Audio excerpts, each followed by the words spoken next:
Kung mabibigyan natin na malaking bagay po sa mga bata na mabibigyan ng unting allowance. Marami pa po tayong matutulungan.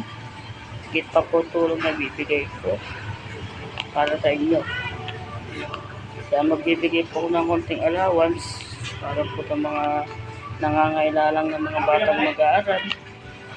Bibigyan po natin ng konting allowance. Maraming salamat po sa mga nagpapalo ng video na to. Sana mapanood nyo itong video na to para marami pa po tayong mga batang matutulungan. Marami pa po tayong mga batang mabibigyan ng konting allowance. Katulad nga po sila Vincent